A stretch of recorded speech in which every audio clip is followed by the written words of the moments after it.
Hello YouTube family members and friends. It's day 14 of Road Trip 2021, the last day of the trip. I'm starting today in New Mexico and heading into Arizona.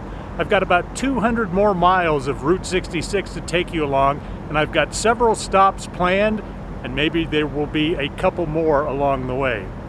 I'm currently standing in front of the Wow Diner in Milan, New Mexico. Lori and I discovered this diner, probably about 15 years ago, and we loved it the first time we were here. We get a kick out of the retro diner style, both on the outside as well as on the interior. The menu is classic all-American diner with burgers and blue plate specials and breakfasts and just all the stuff you would imagine that an old school diner would have. About a year ago, we heard that the ownership had changed. We read some reviews and they said the food was still as good as it always was, so I thought, hey, I'll stop by and check it out. Sadly, it's not open yet. But that's okay, I've got plenty of stuff to do, and I'm inviting you to come along.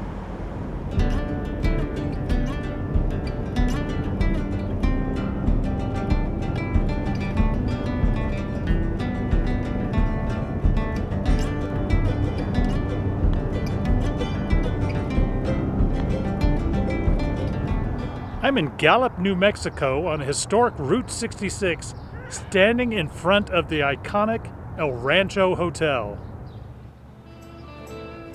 The El Rancho Hotel was built by R.E. Griffith, brother of film director D.W. Griffith. The hotel opened in 1937 as a base for movie productions. The National Park Service has described the hotel as having a rusticated fantasy appearance. And I tell you, I gotta agree.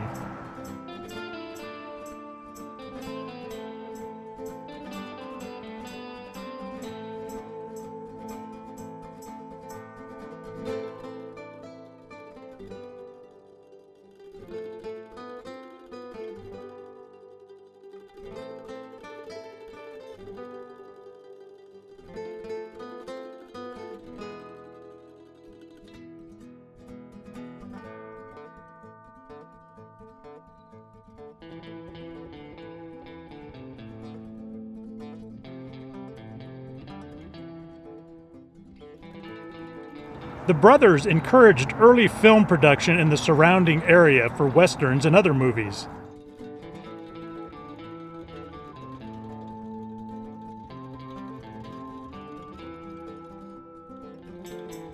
Among the guests that have stayed here over the years are Ronald Reagan, Jane Wyman, Spencer Tracy, Kirk Douglas, Katharine Hepburn, Jackie Cooper, John Wayne, and Alan Ladd.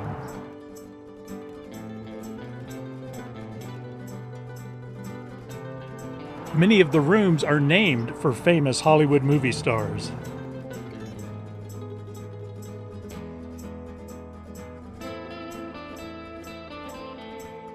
When Interstate 40 opened, the property fell into decline and eventually went into bankruptcy. Armand Ortega bought the hotel at a bankruptcy auction and restored the property. The Ortegas have a long history dealing in Native American jewelry and artwork throughout New Mexico. They even have a store here in the El Rancho Hotel.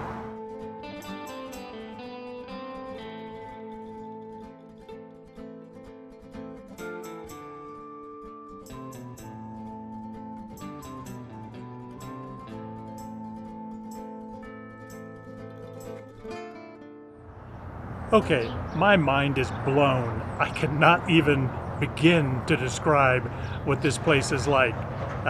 The only thing that comes to my mind is old style Western film kitsch to the max.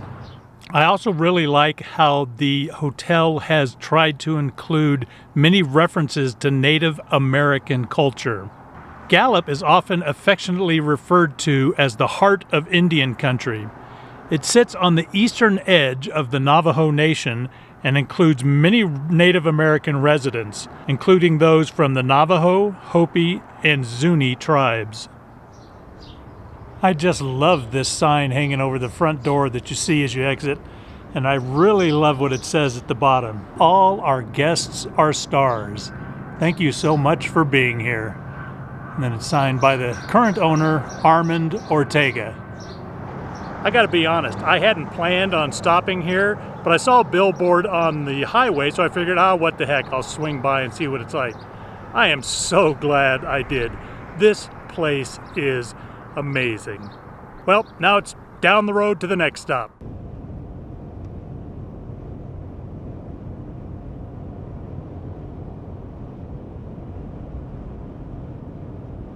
I've crossed over the state line from New Mexico into Arizona, and here at the first exit are two iconic Indian trading posts.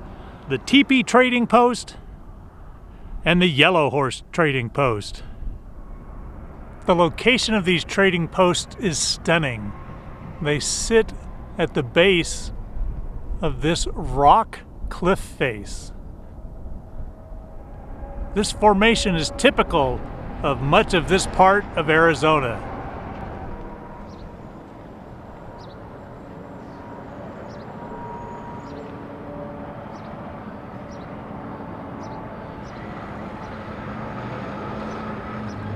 They've also installed some wildlife statues up on the cliffs. Looks like there's an elk, a couple of eagles, and a bear.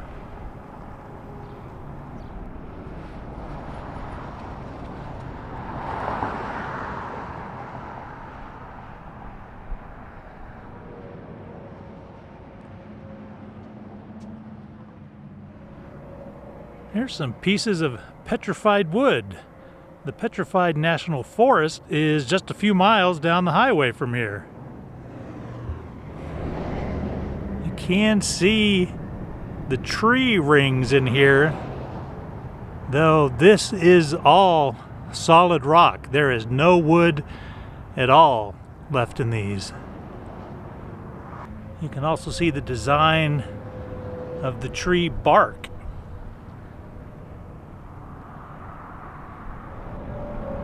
The Yellow Horse Trading Post has been operated by the Yellow Horse family, a family with deep Navajo roots, since the 1950s. Since moving to Arizona, we've gained a greater appreciation for the Native American tribes that are located here. There are a number of tribes that have reservations here in the state. Among the most famous, and perhaps the largest, is the Navajo Nation.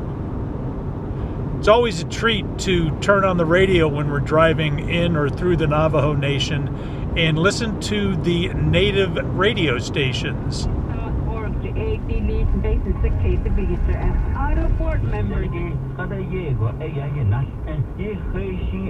It always reminds us of the Navajo code talkers and the contributions they made to winning World War II.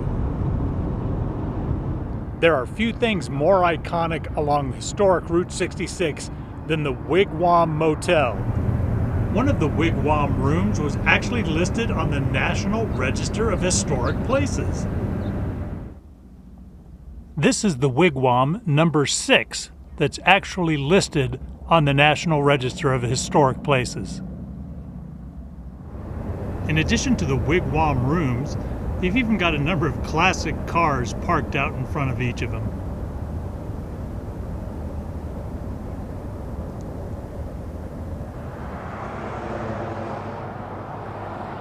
It's no surprise that they have a reference to Tow Mater here, since the Wigwam Motel was the inspiration for the Cozy Cone Motel in the Cars movies. All right. On to our next stop along historic Route 66.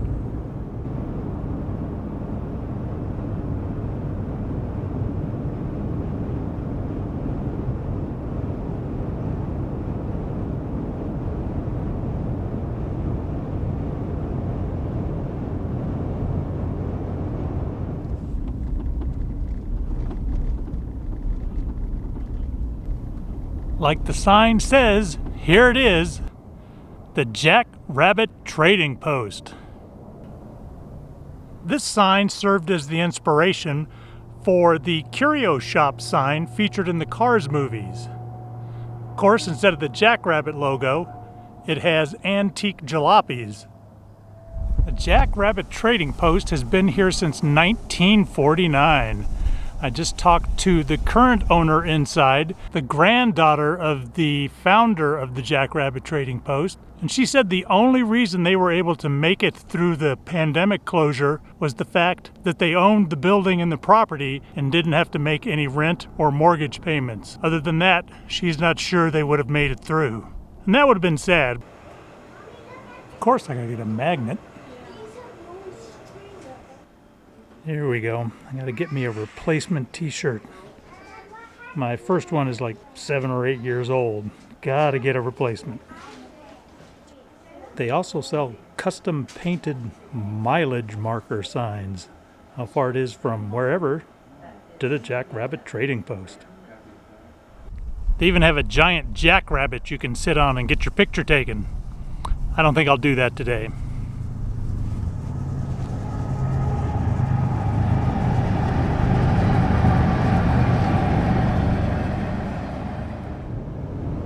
Now we're heading down the road to our next and final stop on historic Route 66.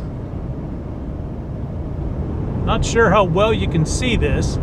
Straight ahead is Humphreys Peak, the highest point in Arizona at just above 12,600. Well, seems like there's a lot of people standing on the corner, which is appropriate since this is the Standing on the Corner in Winslow, Arizona. In case you don't know, Standing on the Corner refers to the lyrics of the song by the Eagles, Take It Easy. I'm not sure this is the actual corner, but this is the one Winslow has decided is going to be designated as the corner to stand on. They've got statues of both Don Henley and Glenn Fry here on the corner. That must be the girl in the flatbed Ford. They also have an actual flatbed Ford parked near the corner. That was my last Route 66 stop. I'm going to turn and head south now and head for home through the Mogollon Rim area of Arizona. Whenever anybody says, "How can you live in Arizona? It's so brown," I just show them pictures from the Mogollon Rim. Yep, this is Arizona. When you're on the top of the Mogollon Rim, you get beautiful forests with pine trees, fresh air, and cooler temperatures. We like to come up here and camp quite a bit. One of our favorite things about coming up here are the elk. When we camp, sometimes you can hear them bugling in the distance. At the top of the rim, the elevation is approximately 7,500 feet. But then you start to descend down the face of the rim, and you go down pretty quickly.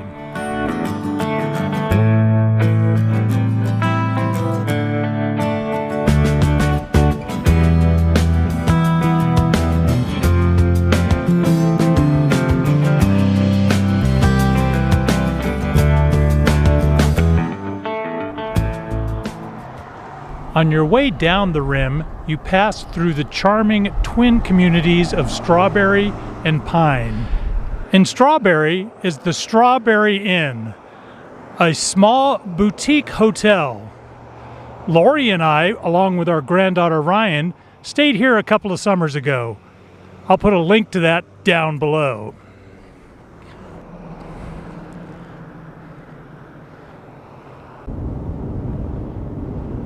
State Route 87 between Phoenix and the Rim is locally known as the Bee Line. That's because in the summertime, when it gets so hot down in the Phoenix area, everybody uses this highway to make a beeline to cooler temperatures in the higher elevations.